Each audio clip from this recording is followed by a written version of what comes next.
तो देखो, जो श्वसन व गैसों का विनिमय अपन पढ़ रहे थे। श्वसन को अगर अपन बात करते हैं तो 3 चरणों में विभाजित किया था अपन ने, 3 प्रकार में विभाजित किया था। एक तो बाह्य श्वसन है ना, आंतरिक श्वसन और कोशिकीय श्वसन। तो बाह्य श्वसन होता है, एक्सटर्नल रेस्पिरेशन होता है, उसमें क्या आ जाता है, श्वसन। श्वसन में भी 2 प्रकार का, बाह्य श्वसन और अंत्य श्वसन। अंत्य श्वसन में ऑक्सीजन से भरपूर वायु को अंदर खींचा जाता है और बाह्य श्वसन में CO2 से भरपूर वायु को बाहर निकाला जाता है। ऑक्सीजन से जो भरपूर वायु होती है वो सबसे पहले कहाँ पे पहुंच जाती है, कूपिकाओं में पहुंच जाती है, फेफड़ों की कूपिकाओं में पहुंच जाती है और कूपिकाओं से इसको रक्त के द्वारा ऊतकों तक पहुंचा दिया जाता है। फिर ऊतकों से इसको कोशिकाओं को दिया जाता है और कोशिकाओं, ये जो कोशिकाएं होती है इसका ऑक्सीजन की उपस्थिति में परोक्ष रूप से क्या कर देते हैं, उपयोग करते हैं और ग्लूकोज को तोड़ देती है किस किस में, CO2, H2O और ऊर्जा में। जो ऊर्जा होती है इसको तो कुछ कोशिकाएं क्या कर लेती हैं, उपयोग में ले लेती है ऊर्जा में, मतलब जो भी अपनी शारीरिक गतिविधि होती है उसमें। और जो CO2 होता है जो कि एक हानिकारक गैस होती है, इसको हमारे शरीर से बाहर निकालना पड़ता है और इसको बाहर निकालने की जो प्रोसेस होता है उसको क्या बोला जाता है, बाह्य श्वसन बोला जाता है। तो ऑक्सीजन से भरपूर वायु को अंदर लेना अंत्य श्वसन और CO2 से भरपूर वायु को बाहर निकालना बाह्य श्वसन या फिर निःश्वसन होता है। ठीक है। फिर अपन ने देखा था कि जो मानव श्वसन तंत्र होता है उसमें एक तो क्या होता है, श्वसन मार्ग होता है, श्वसन पथ होता है और एक श्वसन संरचना या फिर श्वसन अंग होते हैं। जो मानव के जो श्वसन अंग होते हैं उनको क्या बोला जाता है, लंग्स, फेफड़े, फुफ्फुस बोला जाता है। क्या बोला जाता है, लंग्स, फेफड़े, फुफ्फुस बोला जाता है। और जो श्वसन मार्ग होता है वो बाह्य नासा छिद्रों से होकर के और कूपिकाओं तक होता है।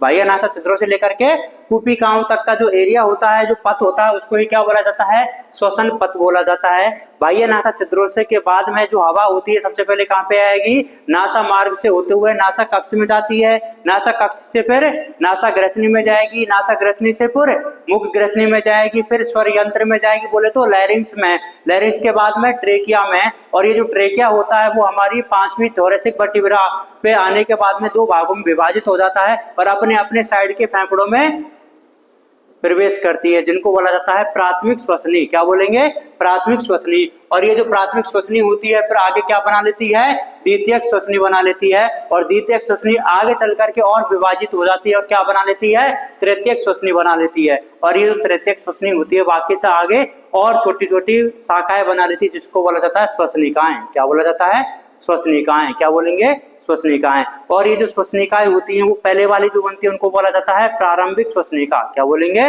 प्रारंभिक श्वसनिका। क्या बोलेंगे, प्रारंभिक श्वसनिका। और जो बाद में बनती है उनको क्या बोला जाता है, टर्मिनल ब्रोंकियोल्स या फिर अंतस्थ श्वसनिका। क्या बोला जाता है, अंतस्थ श्वसनिका। और अंतस्थ श्वसनिका के बाद में श्वसन श्वसनिका। क्या बोलेंगे, श्वसन श्वसनिका।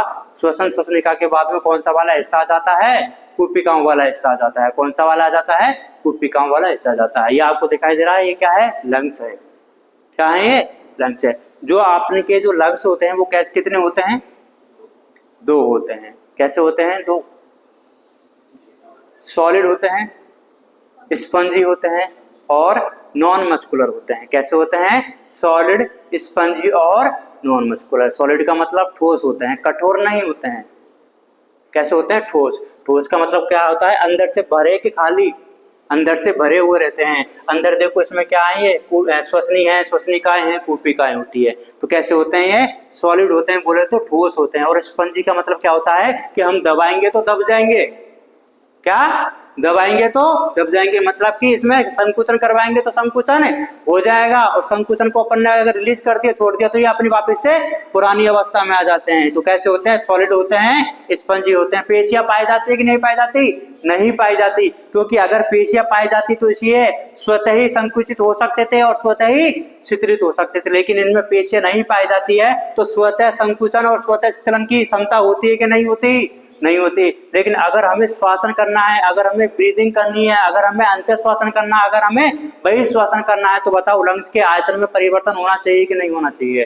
क्या इस लंग्स के आयतन में, इस फेफड़े के आयतन में, इस फुफ्फुस के आयतन में अपन डायरेक्टली परिवर्तन करवा सकते हैं क्या, नहीं करवा सकते। तो देखो पहला तो जरूरत क्या है कि अपन को अगर श्वसन करना है तो इसके आयतन में क्या होना चाहिए, परिवर्तन होना चाहिए। क्या होना चाहिए, परिवर्तन होना चाहिए। अच्छा एक बात बताओ, जो गैस होती है, जो हवा होती है, वो उच्च दाब से निम्न दाब की ओर प्रसार करती है, उच्च दाब से निम्न दाब की ओर, मतलब कि दाब प्रवणता के अनुरूप विस्तृत होती है ना। तो बताइए हमारी बॉडी में जब आती है हवा तो हमें चाहिए कौन सी गैस? ऑक्सीजन। तो जो ऑक्सीजन जो आती है, अपन जब अंत श्वसन करते हैं तो बाहर से हवा अंदर आती है कि अंदर की हवा बाहर जाती है?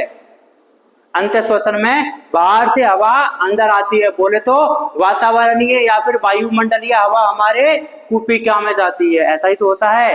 और वो अंदर कैसे जा सकती है या फिर वातावरण से अंदर कैसे आ रही होगी? बाहर उसका प्रेशर ज्यादा कि कम? ज्यादा। और अंदर कैसा होना चाहिए? कम होना चाहिए। अब तुम अंदर, हमारी जो रिक्वायरमेंट है, अब हमारी जरूरत क्या है कि हमारे फुफ्फुस के जो अंदर का जो आयतन है वो कैसा होना चाहिए? कम होना चाहिए। क्या लेकिन हम फुफ्फुस के आयतन को कम कर सकते हैं क्या ऐसे कि मैंने सोच लिया और आयतन कम कर दूं? कर सकता हूं क्या बताओ? नहीं कर सकते, क्योंकि इसमें फेफड़ों में तो क्या होती है, मसल ही नहीं पाई जाती है, पेशियां ही नहीं पाई जाती है, तो अपन नहीं कर सकते। इसलिए हमारा शारीरिक संगठन ऐसा बनाया गया है, हमारे शरीर की संरचना ऐसी बनाई गई है कि जिस संरचना के अंदर, जिस पिंजरे के अंदर हमारे जो लंग्स पाए जाते हैं उसको बोला जाता है क्या? Rib cage. पसलियों से घिरा हुआ रहता है ना रिब केज। कहाँ पे? ये कि इसको क्या बोला जाता है? वक्ष। और इसको क्या बोला जाता है नीचे वाले को? उदर। तो जो अपना डायाफ्राम होता है, डायाफ्राम बोले तो तनुपट्ट, क्या बोलेंगे? तनुपट्ट। हमारे ऊपर वाले हिस्से को जिसको बोला जाता है क्या? वक्षीय गुहा। और नीचे वाला हिस्सा जिसको उदरीय गुहा, दो भागों में विभाजित कर देता है। तो अपने बताओ जो लंग्स होते हैं, फेफड़े होते हैं, फुफ्फुस होते हैं, वो वक्षीय गुहा में उपस्थित होते हैं कि उदरीय गुहा में उपस्थित होते हैं? वक्षीय गुहा में उपस्थित होते हैं। तो देखो होता क्या है कि हमें पता है कि हम अपने लंग्स का जो आयतन है वो डायरेक्टली चेंज नहीं कर सकते। क्या नहीं कर सकते? डायरेक्टली चेंज नहीं कर सकते। तो हमारे शरीर की व्यवस्था इस प्रकार से होती है कि जिस संरचना में ये पाए जाते हैं, क्या अपने फेफड़े जो पाए जाते हैं ना,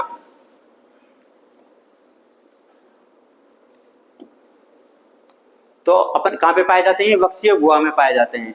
तो अपन किसके आयतन में चेंज करेंगे? वक्षीय गुहा के आयतन में चेंज करेंगे। और वक्षीय गुहा के आयतन में कैसे चेंज कर सकते हैं भाई? जिसके मान के चलिए इसके अंदर अपन ने क्या रखे हुए हैं? लंग्स रखे हुए हैं। ये क्या है? वक्षीय गुहा है। तो अगर मैं वक्षीय गुहा को दबाऊंगा, मतलब संकुचन करूंगा, तो इसका आयतन कम होगा कि ज्यादा होगा? मतलब अगर इसका आयतन कम हो रहा है तो इसके अंदर जो रखे हुए जो लंग्स हैं, फुफ्फुस हैं, फेफड़े हैं, उनका भी आयतन कम होगा कि नहीं होगा?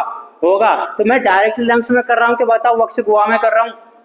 वक्ष गुहा में कर रहा हूँ। तो अपना टारगेट क्या है? करना तो अपन को किस में है? लंग्स में। लेकिन अपन उसमें डायरेक्टली नहीं कर सकते, तो अपन को अब किस में करना पड़ेगा? वक्षीय गुहा में करना पड़ेगा। तो अब अपन आगे जो पढ़ेंगे वो किसके बारे में पढ़ेंगे? श्वसन की क्रियाविधि। किसके बारे में? श्वसन की क्रियाविधि। वैसे तो इसको रेस्पिरेशन को श्वसन बोलते ही नहीं है, श्वासन बोलते हैं, संवातन बोलते हैं। क्या बोलते हैं? संवातन या फिर श्वासन बोला जाता है। लेकिन एनसीईआरटी ने बोल दिया तो हम भी बोल देते हैं।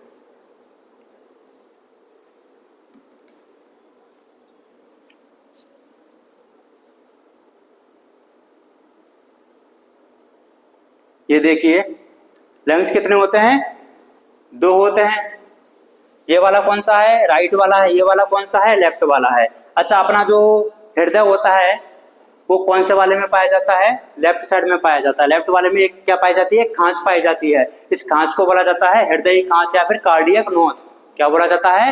हृदयी खांच या फिर कार्डियक नोच बोला जाता है। इसका जो होता है राइट लोब, इसका वजन कितना होता है? 625 ग्राम होता है और इसका 575 ग्राम होता है। या फिर अपन ऐसा बोल सकते हैं कि ज्यादा वजन किसका होता है? राइट वाले का होता है। और ये जो राइट वाला होता है इसमें 3 लोब पाए जाते हैं। कितनी पालियां पाई जाती है? कितने पिंड पाए जाते हैं? 3 पिंड पाए जाते हैं। और लेफ्ट वाले में कितने पिंड पाए जाते हैं भाई? 2 पिंड पाए जाते हैं। देखो सुपीरियर लोब, मिडिल लोब और इंफीरियर लोब। कितने लोब हो गए? 3 लोब। और इधर में कितने हैं? ये देखो लाइन दिख रही है, ये इंफीरियर है, ऊपर वाला कौन सा है? सुपीरियर लोब है। ठीक है। तो लंग्स कितने होते हैं? तो ये लंग्स वाला लिख लिया था क्या अपन ने? लंग्स कितने होते हैं? 2 होते हैं। सॉलिड होते हैं, स्पंजी होते हैं और नॉन मस्कुलर होते हैं। एक राइट में मिलता है और एक लेफ्ट में मिलता है। जो राइट वाला होता है उसमें कितनी पालियां पाई जाती है? अरे राइट वाले में कितनी पालियां पाई जाती है? कितने पिंड पाए जाते हैं? 3। इसका वजन कितना होता है? 625 ग्राम, इसका 575 ग्राम। ये देखो जो दायां फुफ्फुस होता है उसमें 3 पालियां होती है और वजन 625 ग्राम होता है। बायां फुफ्फुस में 2 पालियां होती है और वजन 575 ग्राम होता है। और बाएं फुफ्फुस में क्या पाई जाती है? हृदय खांच या फिर कार्डियक नोच उपस्थित होती है। अब दोनों फेफड़ों के बीच में क्या पाया जाता है? झिल्ली पाई जाती है। देखो इसको समझिए बात को। अभी अपन ने बताया कि जो अपने फेफड़े हैं वो कहाँ पे उपस्थित होते हैं भाई? वक्ष्य गुहा में, है ना। ये ट्रेकिया थी, श्वासनाल, ये दो भागों में विभाजित हो चुके हैं और अपनी अपनी साइड के लंग्स में प्रवेश कर जाती है। एक लंग्स ये है, हृदय वाले में ये हृदय खांच पाई जाती है, ठीक है। अच्छा, इसके नीचे ये क्या मिलेगा? यहाँ पे डायाफ्राम मिलता है, बोले तो तनुपट मिलता है, ठीक है। इधर पार्श्व में क्या मिलेंगी? पसलियां मिलती है। ये क्या है? पसलियां हैं, ठीक है। तो मान के चलो ये अपना भाग कौन सा है? अधर है कि पृष्ठ है? अधर, पीछे वाला पृष्ठ और ये साइड वाला पार्श्व, ठीक है। ये पूरा क्या है? वक्शीय गुहा है, वक्ष वाला हिस्सा है ना। तो वक्शीय गुहा का जो अग्रभाग है वो कौन बना रहा है? हमारी क्लेविकल बोन बनाती है। कौन सी बोन बनाती है? क्लेविकल। ये देखो गर्दन पे यहाँ पे जो पाई जाती है ना, कॉलर बोन भी इसको बोला जाता है, क्लेविकल बोन भी बोला जाता है। तो इसका अग्रभाग, किसका भाग?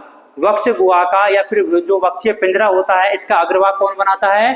क्लेविकल बोन बनाती है। इसका पश्च भाग कौन बनाता है? डायाफ्राम बनाता है। इसका पार्श्व कौन बनाता है? पसलियां बनाती हैं। इसका अधर भाग कौन बनाता है? उरुस्थि, बोले तो स्टर्नम बनाती है। पश्च भाग कौन बनाता है? मेरुदंड, रीढ़ की हड्डी बनाती है, वर्टिब्रल कॉलम बनाता है, ठीक है। अभी आपको ऐसे गोल गोल हिस्से दिखाई दे रहे हैं, तो मैंने आपको पता है क्या दिखाया है? ये इसको अगर मैं कट करूंगा तो देखो पसलियां ऐसे पाई जाती है ना। अरे पसली ऐसी होती है, अगर मैं इसको कट करूंगा तो आपको जो हिस्से दिखाई देंगे ये तो गोल गोल हिस्से दिखाई देंगे ना। तो ये जो दिखाई दे रहे हैं वो क्या है? पसलियों के कटे हुए सिरे हैं। क्या है? पसलियों के कटे हुए सिरे हैं। अब देखो हुआ क्या। अब एक बात बताओ, जो लंग्स है अपने वो कैसे होते हैं? सॉलिड होते हैं, स्पंजी होते हैं और नॉन मस्कुलर होते हैं। और ये जो पसलियां होती हैं वो हड्डी है कि उपास्थि होती हैं? अस्थि है कि उपास्थि है? अस्थि है। अस्थि तो कैसी होती है? कठोर होती है ना। अरे अस्थि तो कैसी होती है? कठोर होती है। अगर बाई चांस ये अपने जो लंग्स है इनसे टकरा गए तो बताओ लंग्स खराब हो सकते हैं क्या? अगर इस कठोर संरचना से खराब हो सकते हैं ना, हड्डी से टकराएंगे तो बताओ इसको खराब होना जरूरी है क्या? बचाना पड़ेगा ना। बचाने के लिए यहाँ पे क्या पाए जाते हैं? दो आवरण पाए जाते हैं, फुफ्फुसीय आवरण बोले जाता है जिनको। कितने पाए जाते हैं? दो पाए जाते हैं। एक जो आवरण होता है वो बाहर की साइड में पाया जाता है, जो कि किसको कनेक्ट करके रखता है? पूरी वक्षीय गुहा को, वक्षीय गुहा का बाह्य आवरण को। और एक अंदर की साइड में पाया जाता है जो कि इस फुफ्फुस की या फिर जो फेफड़े की जो दीवार होता है ना इसके साथ में सटा हुआ या चिपका हुआ पाया जाता है। ये जो अंदर वाला होता है इसको बोला जाता है क्या? आंतरांगी फुफ्फुसावरण। इंग्लिश में बोला जाता है इसको विसरल प्लूरा। क्या बोलेंगे? Visceral pleura. और ये जो बाहर वाला होता है इसको बोला जाता है परिधीय, क्योंकि ये परिधि पर मिलता है तो इसको बोलेंगे क्या? परिधीय फुफ्फुसावरण या फिर पैराइटल प्लूरा। एक होता है पैराइटल और एक होता है क्या? विसरल। अब बताओ दोनों के बीच में आपको जगह दिखाई दे रही है ना? अरे दिख रही है कि नहीं दिख रही? अब बताओ अभी भी अगर इसके बीच में जगह रहेगी और ये खाली जगह रहेगी, मतलब इसमें कुछ भी नहीं भरा हुआ रहेगा, तो अभी भी तो टकरा ही सकते हैं ना। तो अब क्या करना पड़ेगा? इस गुहा को भी क्या करना पड़ेगा? भरना पड़ेगा। किससे? तरल से या फिर द्रव से। और इस तरल को बोला जाता है क्या? Pleural fluid. क्या बोलेंगे? प्लूरल फ्लूइड या फिर फुफ्फुसीय द्रव या फिर फुफ्फुसीय तरल बोला जाता है। इस तरल का जो काम होता है, क्या काम होता है? एक तो इसको झटकों से बचाना। किसको? फुफ्फुस को। कई बार अपन गहरी गहरी सांसें ले लेते हैं तो बार बार फूलेगा, बार बार सिकुड़ेगा, तो उससे क्या है? एक तो झटकों से बचाएगा और बाह्य आघातों से भी बचाता है। तो घर्षण भी कम करेगा और बाह्य आघातों से भी बचाता है। देखिए क्या लिखा हुआ है,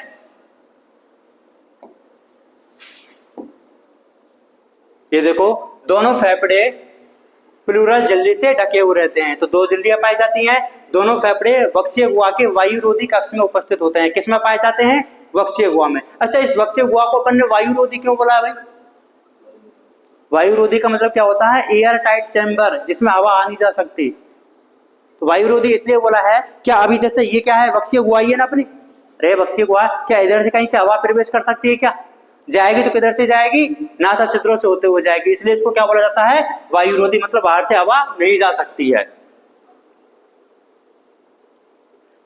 ये हार्ट होता है, ये है ना, देखो किधर की साइड में ज्यादा रखा हुआ है, वो लेफ्ट साइड में ज्यादा रखा हुआ है। ये देखो, ये जो आपको कटे हुए से दिखाई दे रहे हैं, ये क्या है, पसलियां हैं, पसलियों के कटे हुए सिरे हैं। नीचे क्या पाया जाता है, ये डायाफ्राम पाया जाता है। और देखो ये जो मेम्ब्रेन है ना, येलो कलर में जो दिखता है, दो लेयर दिख रही है, एक तो जो है लंग्स की सरफेस से चिपकी हुई है, और एक क्या है, ये पसलियों से चिपकी हुई है। और इनके बीच में जो कैविटी पाई जाती है, इसको क्या बोला जाता है, प्लूरल कैविटी। और इस कैविटी में जो द्रव भरा हुआ रहता है, उसको क्या बोलेंगे, प्लूरल फ्लूइड। और ये जो मेम्ब्रेन होती है, दोनों आवरण को क्या बोला जाता है, प्लूरल मेम्ब्रेन। बाहर वाली को क्या बोलेंगे, पैराइटल प्लूरा, और अंदर वाली को क्या बोलेंगे, विसरल प्लूरा। मतलब दो आवरण पाए जाते हैं, दो फुफ्फुसीय आवरण होते हैं, बाहर वाला और एक अंदर वाला। और दोनों के बीच में जो कैविटी पाई जाती है, इसको फुफ्फुसीय गुहा बोला जाता है। और इस गुहा में क्या भरा हुआ रहता है, तरल या फिर द्रव भरा हुआ रहता है। इस द्रव का नाम क्या होता है, फुफ्फुसीय द्रव या फिर फुफ्फुसीय तरल रहता है। और इसका काम क्या होता है, एक तो घर्षण को कम करना और बाह्य आघातों से सुरक्षा। ये देखिए द्विस्तरीय प्लूरा पाए जाते हैं, ध्यान से देखो वापस से। तो एक तो होता है परिधीय और एक कौन सा होता है, आंतरिक या फिर आंतरांगी बोल सकते हैं इसको। वृक्षीय स्तर के, ये जो परिधीय होता है मतलब बाहर वाला है, ये किसके निकट पाया जाता है, वक्षीय स्तर के नजदीक में या फिर संबंध में या फिर संपर्क में पाया जाता है। तो ये बाहर थोरेसिक कैविटी जो होता है उसके कांटेक्ट में रहता है। और जो अंदर वाला होता है वो फुफ्फुसीय सतह के संपर्क में पाया जाता है, लंग्स की सरफेस के संपर्क में पाया जाता है। प्लूरल गुहा में क्या पाया जाता है, प्लूरल द्रव्य पाया जाता है। प्लूरल द्रव फेफड़ों की सतह पर क्या करता है, घर्षण को एक तो कम करेगा, और उसी के साथ में झटका अवशोषण या फिर शॉक एब्जॉर्बर की तरह भी काम करता है, मतलब बाह्य आघातों से सुरक्षा करेगा। ये नहीं लिखा था ना, ये लिखो तो लंग्स वाले पार्ट में पहले।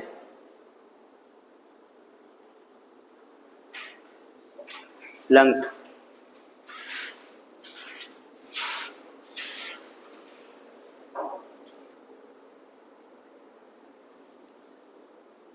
हो गया।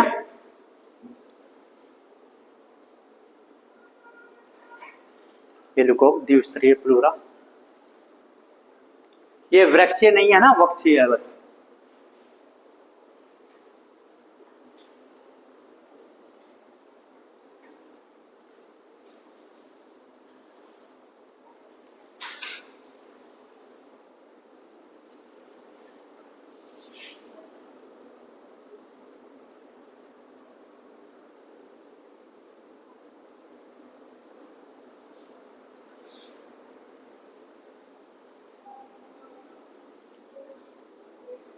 प्लूरा को बोला जाता है हिंदी में फुफ्फुस आवरण, है ना, फुफ्फुस के आवरण।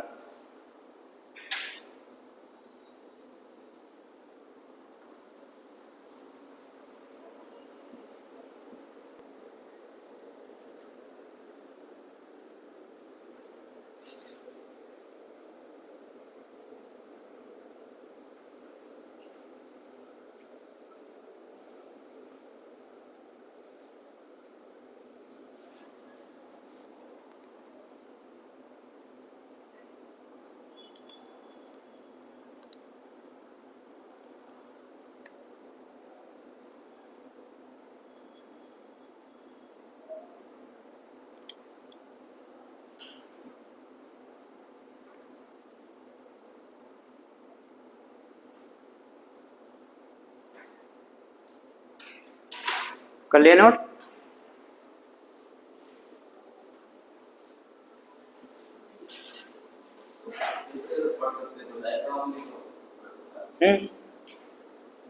अगर डायफ्राम रप्चर हो जाएगा तो सांस लेना ही बंद हो जाएगी।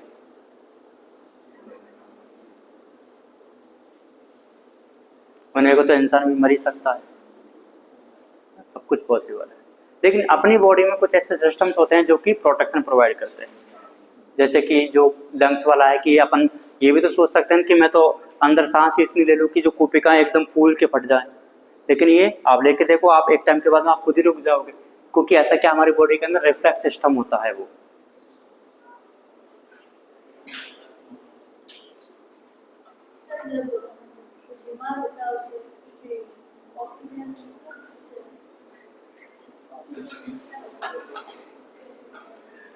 हाँ देखो आगे देखते हैं अपन, जो हमारे फेफड़े पाए जाते हैं वो किस में पाए जाते हैं, वक्ष गुहा में उपस्थित होते हैं, जो कि कैसा होता है, एक वायुरोधी कक्ष होता है, मतलब कि एयर टाइट चैम्बर होता है। ठीक है। ये देखो वक्षीय गुहा का जो आवरण होता है वो क्या करा जाता है, वक्षीय पिंजरे का ना रिब केज का बनाता है। इसकी जो अग्र सतह है वो कौन बनाता है, क्लेविकल अस्थि बनाती है जो कि गर्दन में पाई जाती है। पश्च सतह कौन बनाता है, डायफ्राम या फिर तनुपट्ट। और पृष्ठ सतह जो बनाता है पीछे वाली वो कौन बनाएगा, कशेरुकदंड और पसलियां मिलकर के बनाती है। और अधर सतह कौन बनाता है, उरोस्थी और पसलियां। और पार्श्व सतह पसलियां। देखो इसमें लिखा हुआ है पृष्ठ सतह कशेरुकदंड और पसलियां मिलकर के बनाती है। इसका मतलब जो पसलियां होती है ना, ऐसे मान के चलो पीछे वाला ये जो मेरा हिस्सा ये मान लो क्या है, कशेरुकदंड है। और आगे वाला क्या है, स्टर्नम है, उरोस्थी है। तो देखो पसलियां क्या है, पीछे स्टर्नम उससे वर्टिबल कॉलम से जुड़ी हुई है और आगे किससे जुड़ी हुई है, स्टर्नम से जुड़ी हुई है। इसलिए क्या है, देखो पीछे कशेरुकदंड भी आ जाता है और पसलियां भी आ जाता है। और अधर सतह भी क्या है, उरोस्थी और पसलियां आ जाती है। देखो ये पसलियां है, पीछे भी है, पीछे किससे जुड़ी हुई है, वर्टिबल कॉलम से। और आगे की साइड में किससे जुड़ी हुई है, उरोस्थी से जुड़ी हुई है। ठीक है, ये पूरा सब मिलकर के क्या बना लेते हैं, वक्षीय पिंजरे का निर्माण कर लेते हैं। जैसे कि इधर देखिए ये जो है आपको वो लंग्स दिखाई दे रहे हैं, लंग्स में ये क्या है, पसलियां है। पसलियां देखो पीछे से किससे जुड़ी हुई है, वर्टिबल कॉलम से जुड़ी हुई है। और आगे ये क्या है, स्टर्नम है, स्टर्नम से भी जुड़ी हुई है। ये तो क्या है, स्टर्नम है, ये क्या है, पसलियां हैं। पसलियां पीछे की साइड में किससे जुड़ी हुई है, वर्टिबल कॉलम से या फिर कशेरुकदंड से।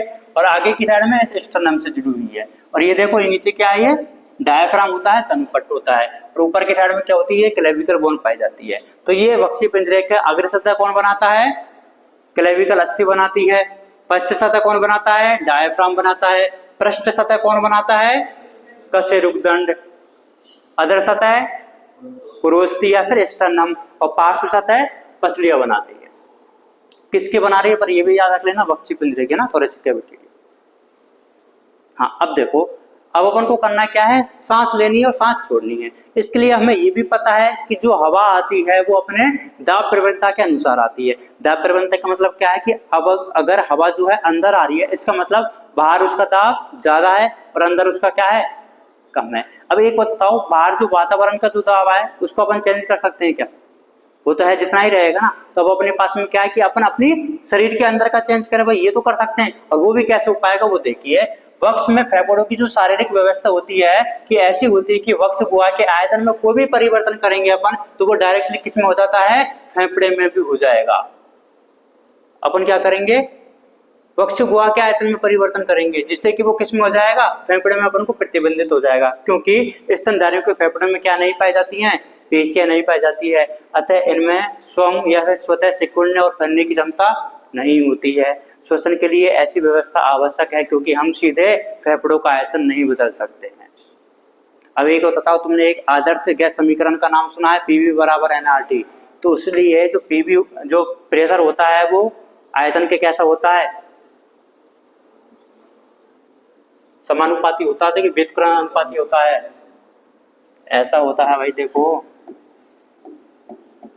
मतलब कि प्रेशर अगर मेरे को कम करना है तो मैं क्या कर दूं, वॉल्यूम बढ़ा दूं। तो यही तो हमें चाहिए कि अगर हम चाहते हैं कि जो हवा है वो अंदर आए, क्या चाहते हैं, हवा अंदर आए, तो हमें क्या करना पड़ेगा, अंदर का प्रेशर कम करना पड़ेगा। और अंदर का प्रेशर मेरे को कम करना है तो मेरे को क्या करना पड़ेगा, अंदर का आयतन बढ़ाना पड़ेगा। अंदर का मतलब किसका, फेफड़ों का। क्या मैं फेफड़ों का डायरेक्टली बढ़ा सकता हूँ, क्या नहीं बढ़ा सकता। तो अभी जैसे बताया था कि किसका बढ़ाना पड़ेगा, वक्षीय गुहा का आयतन मेरे को बढ़ाना पड़ेगा। क्योंकि वक्षीय गुहा के आयतन क्या बढ़ेगा ना, तो वही आयतन किसमें भी प्रतिबिंबित हो जाएगा, फेफड़ों में।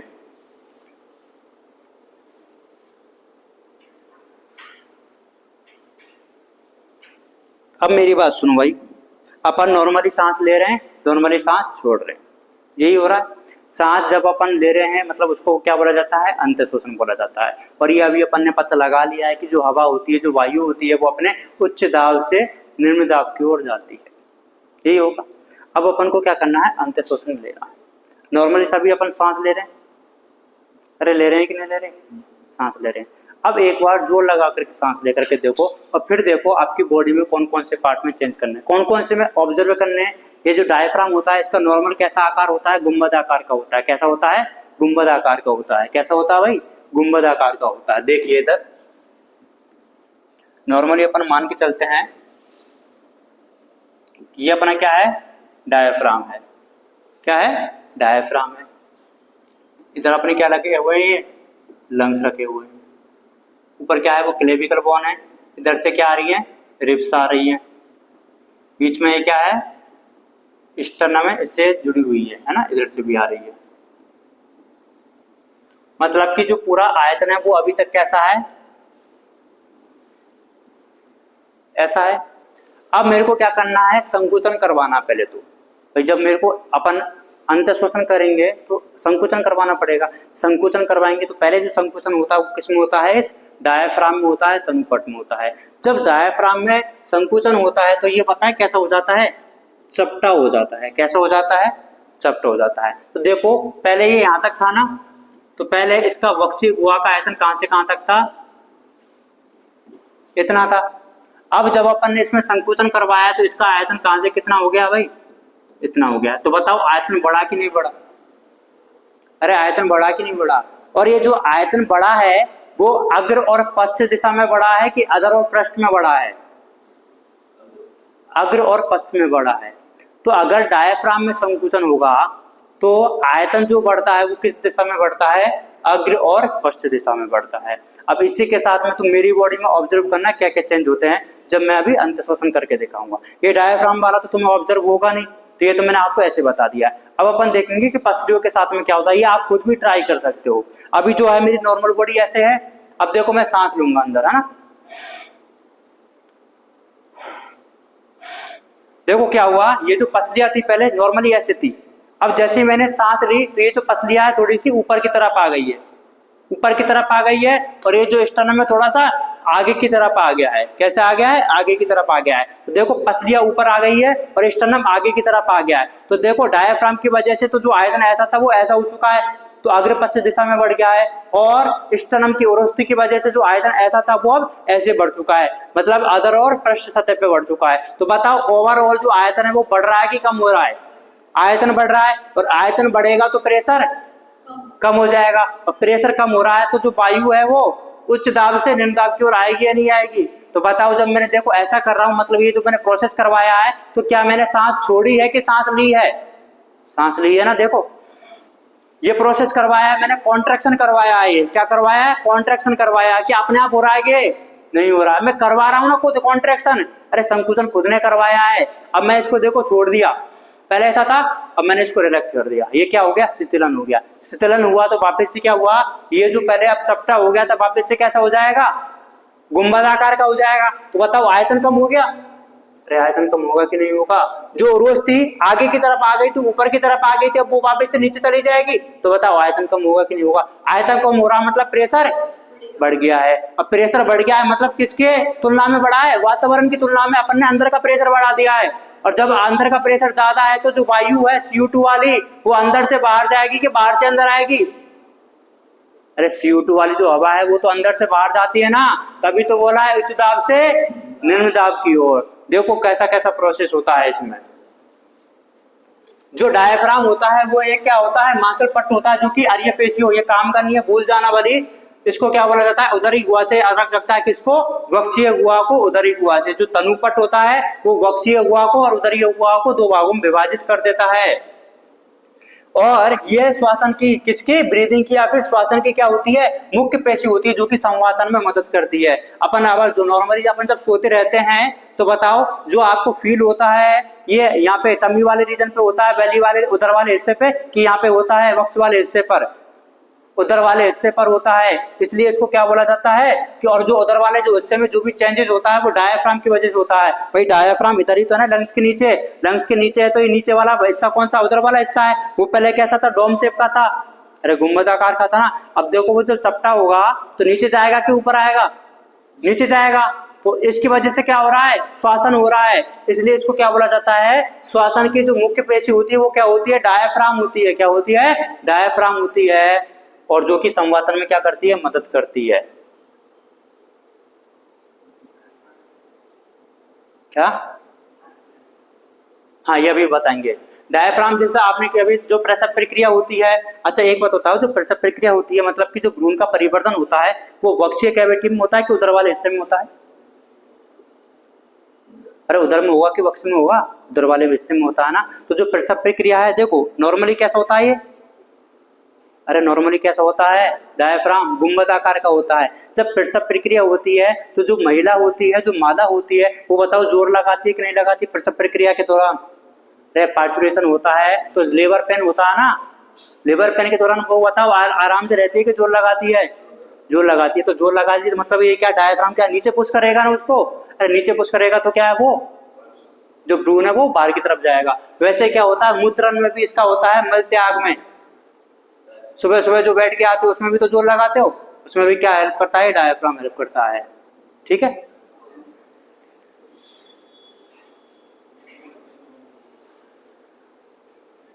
अब इधर देखो भाई, संवातन ब्रीदिंग दो प्रकार की है, अंत्य श्वसन और बहिश्वसन। अंत्य श्वसन में क्या किया जाएगा, श्वास को अंदर लिया जाएगा। प्रक्रिया कैसी होती है, सक्रिय होती है। कितने टाइमिंग के लिए होती है, 2 सेकंड के लिए होती है। किसके लिए होती है, 2 सेकंड के लिए। बहिश्वसन जो होता है उसमें श्वास को बाहर निकाला जाता है, निष्क्रिय प्रक्रिया होती है, 3 सेकंड के लिए होती है। ये सारा काम अभी आप करके देखो। जब अंत्य श्वसन अपन ले रहे हैं, जोर से अपन लेंगे, नॉर्मली जो ले रहे हैं, अब बहिश्वसन करने में तुम्हें कोई जोर लगाना पड़ रहा है कि क्या अपने आप ही हो रहा है? अपने आप हो रहा है। लेकिन अगर अपन को और करना है, श्वसन अपन को करना पड़ रहा है, तो वो कैसी होती है, सक्रिय प्रक्रिया है। ये कैसी है, निष्क्रिय प्रक्रिया है। इसमें टाइमिंग कितना लग रहा है, 2 सेकंड का लग रहा है। इसमें कितना टाइमिंग लग रहा है, तो एक श्वासन में कितना टाइम हो गया, टोटल 5 सेकंड का। एक श्वासन में कितना हो गया, एक ब्रीथ में कितना हो गया, टोटल 5 सेकंड है। ये एक ब्रीथ का है, एक श्वासन का है। अगर मैं इसको 1 मिनट के लिए निकालू तो 5 सेकंड में एक बार हो रहा है, तो 60 सेकंड में कितनी बार हो जाएगा, 12 बार हो जाता है। लेकिन अपन कई बार क्या ज्यादा भी तो ले लेते हैं ना, अरे बलपूर्वक भी तो ले सकते हैं, तो वो कितना भी पहुंच सकता है, 12 से 16 बार पहुंच सकता है। एक श्वासन या फिर एक ब्रीथ कितने टाइम पे होती है, 5 सेकंड में हो रही है, तो 60 सेकंड में कितनी ब्रीथ हो जाएगी, 12। और ये इसको अपन एवरेज लेंगे तो 12 से 16 बार हो सकती है। ठीक है भाई। अब देखो अंत्य श्वसन में रोल किसका रहता है। एक तो मैंने किसका बताया आपको, ये तनुपट का डायफ्राम को बता दिया। फिर किसका बताया था, ये पसलियों को बताया और उरुस्थ्य को बताया। यही 2 चीज है ना। देखो तनुपट का आता है और आईसीएम, इंटरकोस्टल मसल, मतलब अंतर परशुक पेशियां। अच्छा, ये जो अपनी पसलियां पाई जाती है ना, ऐसे मान के चलो ऐसी पसलियां होती हैं, इन पसलियों के बीच में क्या पाई जाती है, पेशियां पाई जाती हैं, जिसकी वजह से इसमें क्या होता है, संकुचन और शीतलन होता है। तो जैसे अपने बताया नहीं, ऊपर आ रही है, तो किसकी वजह से आ रही है, वो मसल की वजह से आ रही है। मसल में तो संकुचन शीतलन की वजह से हो सकता है ना। अब हड्डियां थोड़ी ना, हड्डियां रख दूंगा तो उसमें थोड़ी ना हो जाएगा। हड्डियों के बीच में क्या पाई जाती हैं, पसलियां। वो हड्डियों के बीच में, मतलब पसलियों के बीच में पेशियां पाई जाती हैं, जिनमें संकुचन और शीतलन होता है। वायु को फेफड़ों के अंदर तथा बाहर ले जाने के लिए फेफड़ों एवं वायुमंडल के बीच क्या होना चाहिए, दाब प्रवणता निर्मित की जाती है। इंस्पिरेशन में क्या किया जाएगा, वायु को अंदर खींचा जाएगा, जिसकी वजह से जो डायफ्राम है वो कैसा आ जाता है, नीचे की साइड में चला जाता है, मतलब कि चपटा हो जाता है। और ये जो पसलियां होती है वो बाहर की तरफ तथा ऊपर की तरफ आ जाती है। इस प्रोसेस को बोला जाता है इंस्पिरेशन या फिर अंत्य श्वसन। बहिश्वसन में क्या किया जाएगा, डायफ्राम वापस से नॉर्मल हो जाएगा, मतलब कि गुंबदाकार का हो जाता है। जो पसलियां ऊपर आ गई थी वो वापस से अंदर चली जाती है, नीचे चली जाती है, और जो गैस है वो बाहर निकल जाती है, हवा, वायु। अंत्य श्वसन तभी हो सकता है जब फेफड़ों की वायु का दाब, फेफड़ों की वायु का दाब। अच्छा, एक नाम सुना होगा तुम्हें, एक होता है इंटर, एक होता है इंट्रा। एक होता है इंटर, एक होता है इंट्रा। दोनों में क्या फर्क है,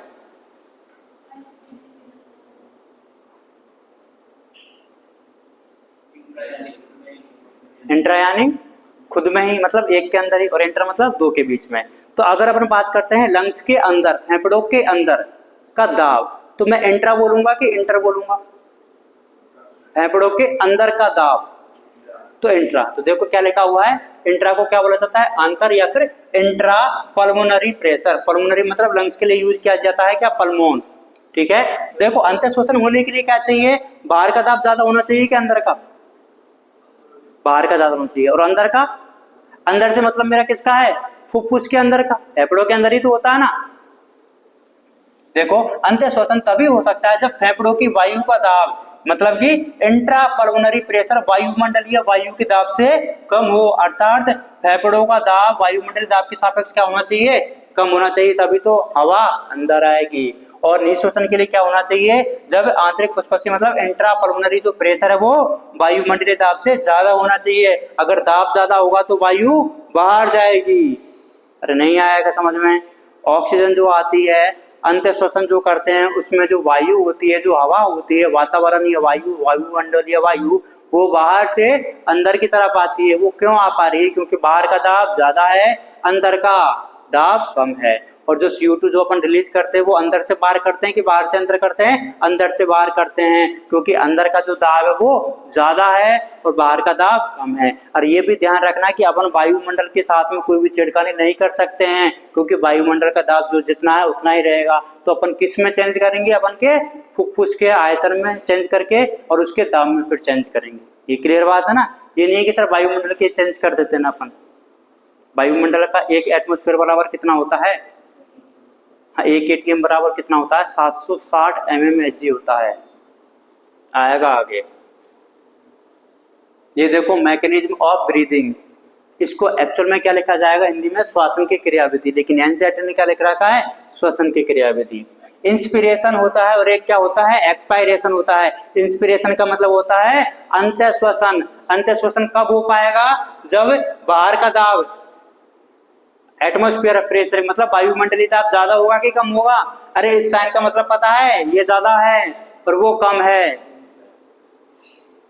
तो अंदर का दाब मतलब फेफड़ों के अंदर का दाब कम होना चाहिए और बाहर का दाब ज्यादा होना चाहिए, तभी जाकर के क्या हो पाएगा? अंत्य श्वसन हो पाएगा। देखो atmospheric air is drawn in मतलब वातावरणीय वायु को अंदर खींचा जाता है। क्या किया जाता है भाई? खींचा जाता है अंदर की तरफ। और एक्सपायरेशन में क्या किया जाएगा? कुपिकीय वायु को बाहर निकाला जाता है। Alveolar air is released out, कुपिकीय वायु को बाहर निकाला जाता है। और ये कुपिकीय वायु बाहर कब निकलेगी? जब अंदर का दाब ज्यादा होगा। तो देखो अंदर मतलब intra pulmonary pressure is greater than the atmospheric pressure. फुफ्फुस के अंदर का, फेफड़ों के अंदर का जो दाब है वो वातावरणीय या फिर वायुमंडलीय वायु के दाब से ज्यादा होगा तो ही ये हो पाएगा।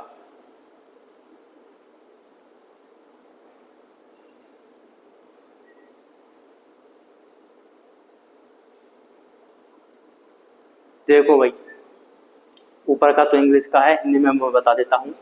जब अंत्य शोषण करते हैं तो अपन को क्या करवाना पड़ता है? संकुचन करवाना पड़ता है। क्या करवाना पड़ता है? संकुचन करवाएंगे। पहले संकुचन जो होता है किसमें होगा? डायफ्राम में होगा। किसमें होगा? डायफ्राम में होगा। तो देखो जब जैसे जैसे बता रहा हूँ वैसे वैसे आपको देखते जाना है। जब डायफ्राम में संकुचन होगा तो जो डायफ्राम की गति होती है वो किधर की तरफ जाएगी? उदर गुहा की तरफ चले जाता है। किधर की तरफ? उदर गुहा की तरफ। और उसकी आकृति कैसी हो जाती है? चपटी हो जाती है। कैसी हो जाती है? चपटी हो जाती है। इसी के साथ में EICM बोले तो बाह्य अंतर परशुक पेशियां, पसलियों के बीच की जो पेशियां पाई जाती है उनको क्या बोला जाता है? अंतर परशुक पेशियां बोला जाता है। क्या बोला जाता है? अंतर परशुक। EICM external intercostal muscle. इनमें जब संकुचन होता है तो देखो पसलियों की गति कैसी हो जाती है? बाहर की तरफ आ जाती है। अभी अंदर थी ना, बाहर की तरफ आ गई है। और उरुस्थि बोले तो एक्सटर्नम, ये कहाँ पे आ जाता है? आगे की तरफ आ जाता है। देखो आगे की तरफ आ गया है। इसकी वजह से टोटल क्या हो जाता है? आयतन बढ़ेगा कि नहीं बढ़ेगा? तो देखो वक्ष गुहा का आकार बढ़ जाता है। वक्ष गुहा का आकार बढ़ जाता है और आकार बढ़ेगा मतलब आयतन बढ़ गया है, और आयतन बढ़ेगा तो दाब कम हो जाएगा, तो दाब घट जाता है। और दाब घट गया है तो क्या हो जाएगा? बता, हवा या वायु की गति वातावरण से फुफ्फुस की तरफ आ जाती है। और इसमें समय कितना लगता है? 2 सेकंड का लगता है। और प्रक्रिया कैसी होती है? सक्रिय प्रक्रिया होती है। वापिस से देखिए भाई,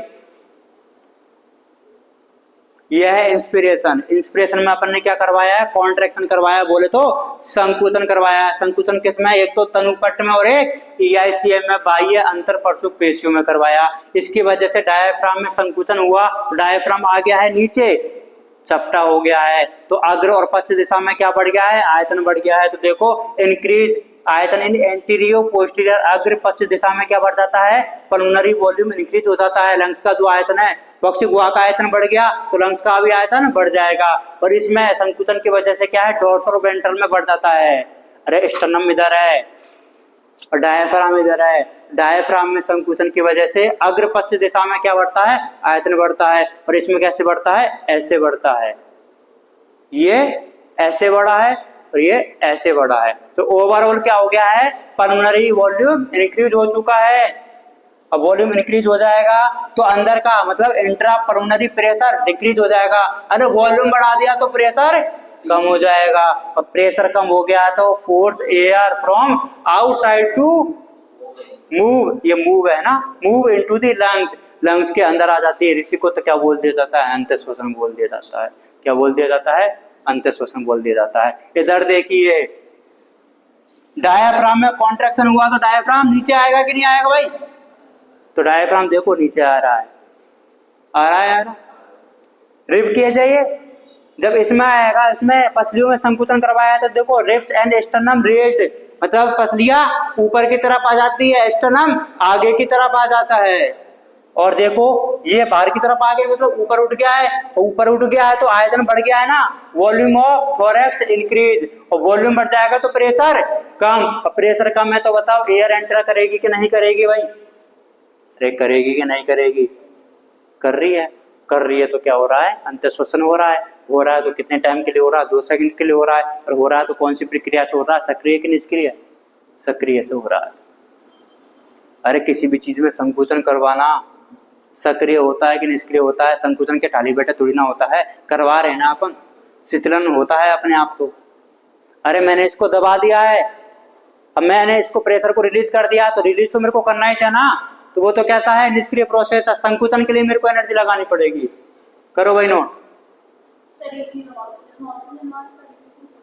किसका, ऑक्सीजन मास्क का यूज क्यों करते हैं, वो तो ऑक्सीजन की कमी हो जाती है शरीर के अंदर,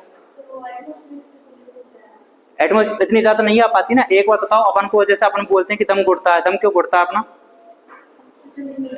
CO2 का अमाउंट ज्यादा बढ़ जाता है। भाई ऑक्सीजन तो तुम ले रहे हो जितनी ले रहे हो, एटमॉस्फेयर में मना थोड़ी ना कर रहा है, लेकिन आपके अंदर की भी वो क्षमता होनी चाहिए ना ज्यादा। इसलिए जब अपन को दम घुटता है तो अपन क्या करते हैं, जल्दी जल्दी लेते हैं, ऐसे क्यों करते हैं, ताकि ज्यादा से ज्यादा ऑक्सीजन आ पाए, लेकिन उनमें कोई कंडीशन की वजह से नहीं आ पाती तो उनको मास्क यूज किया जाता है। हाँ भाई CO2 अगर अपन की बॉडी में ब्लड में CO2 का अमाउंट ज्यादा हो जाएगा तो दिक्कत आएगी ना, सफोकेशन होता है। क्या CO2 का अमाउंट ज्यादा कैसे होता है, एक वो प्रॉब्लम सुनिए कौन सी, अस्थमा, अस्थमा भी आपने देखा होगा, पंप लेके घूमते हैं, किसकी वजह से, हाँ कफ तो अपन बोलते हैं, कफ और अस्थमा में फर्क होता है। कफ की वजह से हुआ क्या है, देखो जैसे कि अपनी क्या है, ब्रोंकाई, श्वसनीय और श्वसनिकाएं होती हैं, इनमें कोई भी अगर शोथ हो जाता है ना, इन्फ्लामेशन हो जाता है, तो इसकी जो गुहाएं होती है ना, इनके बीच में क्या बन जाता है, म्यूकस डिपोजिट हो जाता है। क्या डिपोजिट हो जाएगा, म्यूकस, और इसकी जो ये गुहा होती है ना, वो कैसी हो जाती है, संकरी हो जाती है। अब बताओ इस ज्यादा वाले पाइप से ज्यादा ऑक्सीजन जाएगी शरीर के अंदर कि कम वाले से, ज्यादा वाले से जाएगी ना। अब एक तो देखो क्या कर दिया है, इन्फ्लामेशन की वजह से आप कोई भी जैसे जुकाम वगैरह में भी नॉर्मली हो जाता है ना, फ्लूइड बढ़ जाता है, तो ये देखो एक तो म्यूकस जमा हो गया है, और इसकी एक जो गुहा है वो भी कैसी हो गई है, सक्रिय हो गई है। अब इसकी वजह से जो दिक्कत आती है, अभी जैसे मैंने बताया था कि जो अंत्य श्वसन है वो तो कैसा है, सक्रिय प्रोसेस है, तो अंत्य श्वसन तो अपन जोर लगा के ले भी सकते हैं, लेकिन क्या बहिश्वसन सक्रिय है क्या, बहिश्वसन तो अपने आप ही होगा ना।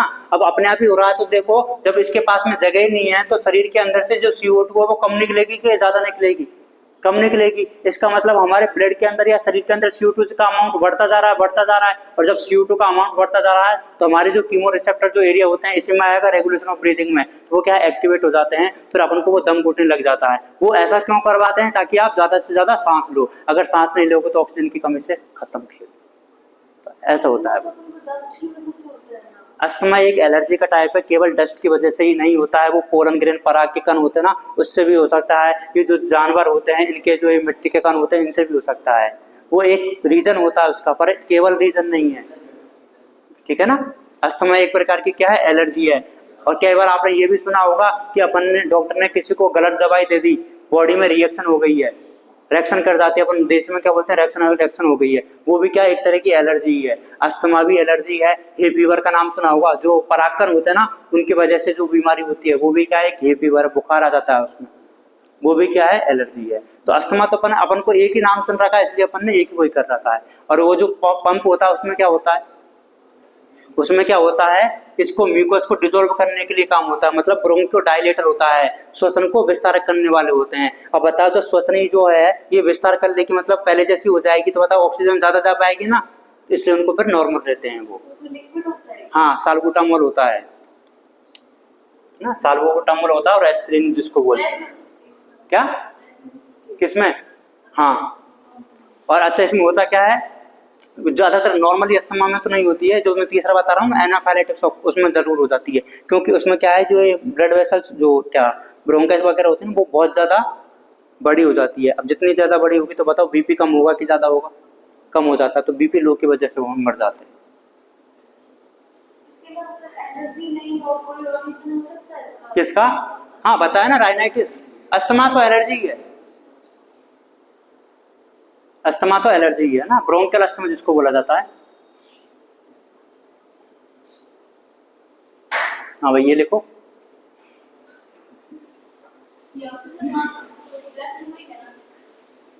ऑक्सीजन गैस में क्या वो सिलेंडर में भरी हुई रहती है, उससे उसको अटैच करके दिया जाता है। क्या? ये तो लिख लिया था ना, air tight chamber. Last line लिखो ना, लिखो।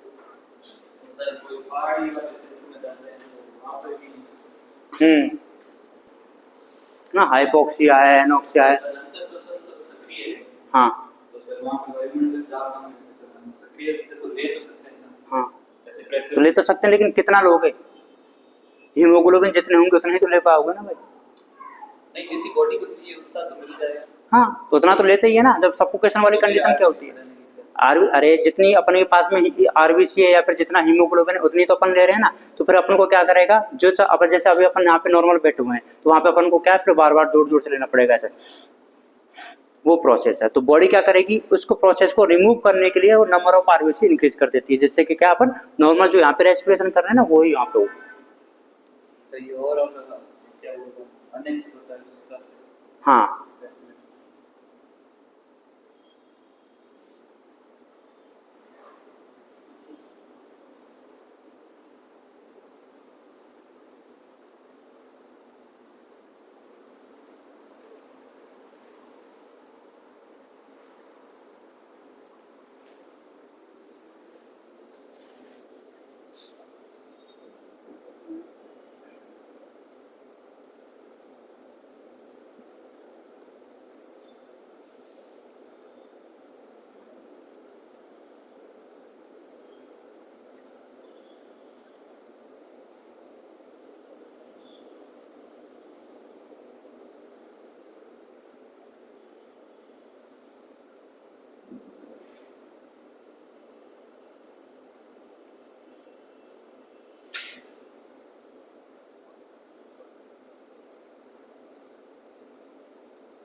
कर लिया नोट?